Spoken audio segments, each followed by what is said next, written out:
1960년대 젊은 의대생 시절 수많은 질병으로 고통받으면서도 의료를 이용하지 못하는 이웃의 참상을 나는 목격하였습니다. 나는 모든 힘을 바쳐 전국민 의료보장에 토대를 쌓겠다는 꿈을 품었습니다.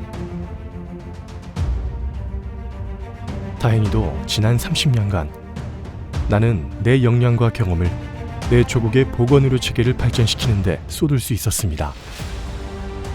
취약지역의 1차 보건의료를 강화하고 보편적 의료보장을 달성하며 국가 보건의료 체계를 현대화하는 일들이 그 길이었습니다. 나는 지금 여기서 또 꿈을 갖고 서 있습니다. 내가 지닌 모든 능력을 다해 질병으로 고통받고 더 나은 의료를 절실하게 필요로 하는 서태평양 지역 모든 이들의 건강을 수호하고 증진하고자 하는 그 꿈입니다. 뜨거운 가슴의 의대생 신용수에게 1960년대 한국 보건의료 실상은 참혹한 경험을 각인시켰고 그 경험은 더 나은 보건의료를 향한 꿈을 꾸게 하였습니다. 지난 수십 년은 그가 그 꿈을 현실로 만들어 온 시간이었습니다. 단기간에 압축적 변화를 거친 한국 보건의료에 대한 풍부한 경험이에서 2008년 신영수 사무처장 당선자는 서태평양 지역 19억 명의 건강 향상이라는 꿈을 펼쳤습니다.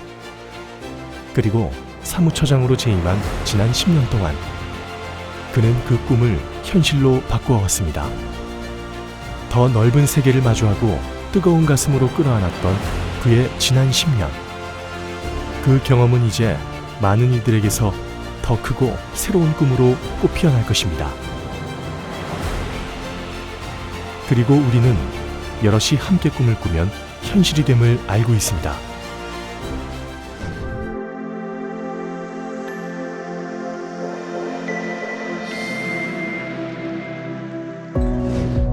신영수 사무처장이 재임한 지난 10년은 국제보건무대가 이전의 그 어느 시기보다도 극적인 순간이었습니다.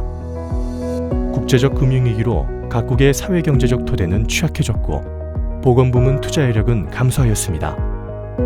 이는 그가 사무처장 취임과 함께 떠안고 가야 할 객관적 조건이자 상수였습니다. 변수라고 해서 만만한 것은 없었습니다. 서태평양 지역의 빈번한 홍수, 지진, 태풍과 같은 대형 재난, 국경을 넘나드는 신종 및 재출현 감염병의 유행, 기후변화와 대기오염 등 가중되는 환경의 복수. 이 모든 것들은 이전 시기 국제보건의 패러다임과 방정식으로는 대처하기 어려운 문제였습니다.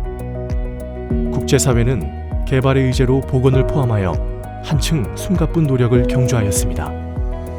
새천년 개발 목표, 즉 MDG가 지속가능발전 종합목표 SDG로 바뀐 것도 그의 재임 기간 중이었습니다. 이러한 격변에도 불구하고 그의 재임 기간은 그가 사무처장 수락연설에서 밝힌 꿈을 현실로 만들어간 시기였습니다. 서태평양 지역 회원국의 결핵 발생률은 현저히 줄었고 사망률은 30% 가까이 감소하였습니다. 이전 시기 말라리아가 유행하던 대부분의 지역에서 말라리아 퇴치 계획과 함께 그 어느 때보다도 낮은 발생률을 보이고 있습니다. 서태평양 지역의 주요 보건 문제였던 바이러스성 간염도 꾸준히 이뤄진 아동 예방 접종으로 4천만 명을 감염으로부터 예방할 수 있었고 사망자 수는 700만 명이나 줄일 수 있었습니다. 2010년 신영수 사무처장이 제안한 Early Essential Newborn Care EENC는 신생아 건강에 진전을 낳았고 모자 복원의 성공 사례로서 서태평양 지역 외 여러 국가들에서도 채택되었습니다. 서태평양 지역에서 조기 사망 5 중 4은 비감염성 질환, 즉 NCD에 기인합니다. 신영수 사무처장 재임 기간 중 WHO 서태평양 지역 회원국에서 NCD에 대한 대응이 본격화되기도 했습니다. 오래된 문제이든 새로운 도전이든 보건의료 시스템의 강화만이 지속적이고 구조적인 대안이 될 수 있습니다. 한 예로서 위기 대응 센터를 구축함으로써 긴급한 보건 문제에도 발빠르게 대응할 수 있도록 했습니다. 많은 회원국들이 보편적 의료 보장으로 한 발 더 나아감으로써 의료 체계가 더욱 강화될 수 있었습니다. 보편적 의료 보장과 1차 보건 의료는 보건 분야 SDG의 양대 축입니다. 신영수 사무처장은 시스템 강화를 지속적으로 추구하며 회원국과 WHO 조직의 성과로 남기고자 했습니다. 이를 위해 회원국의 보건 분야 장관회에도 의회나 행정부 지도자들과의 협력을 강조하며 다부분 협력이라는 원칙을 구현했습니다. 그리고 2년마다 정기적으로 협력센터 회의를 개최했는데 이는 WHO 지역사무처 중 최초였습니다. 국제보건을 시스템 차원에서 현장의 눈높이에서 접근해야 한다는 것은 그의 지론이자 국제보건에 관심을 갖는 후학들에게 간곡하게 당부하는 바이기도 합니다.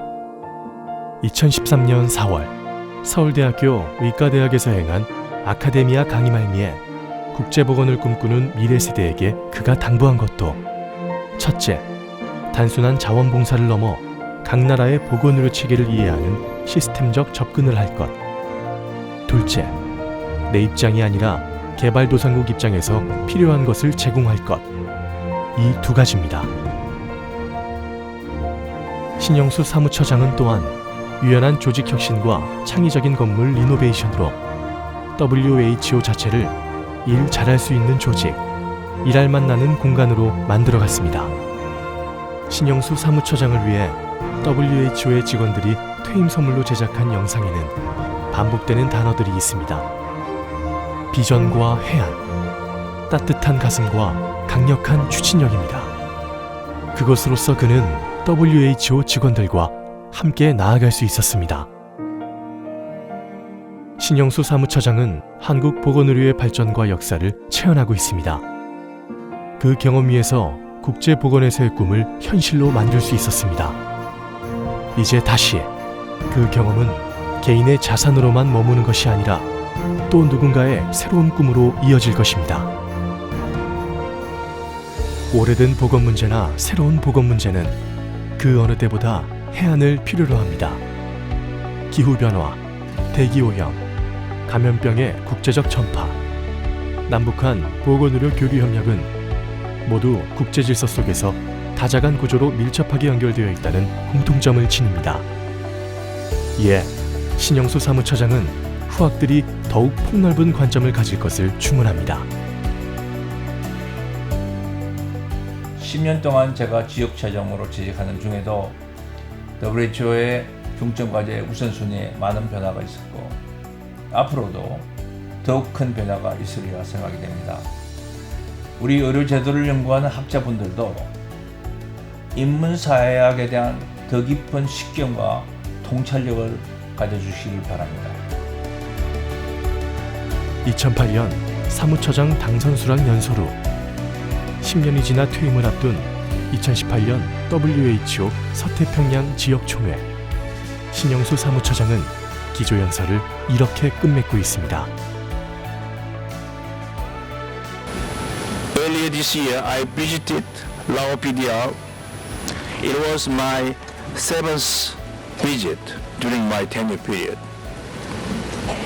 While I was there, I met a young woman who had just given birth to her second child in a small village health clinic on the Mekong River.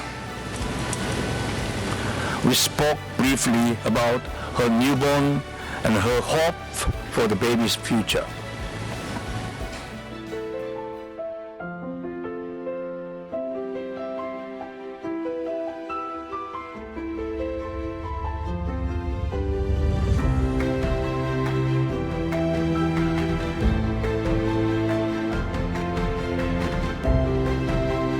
그의 이 마지막 물음을 이제 우리도 함께 묻고자 합니다.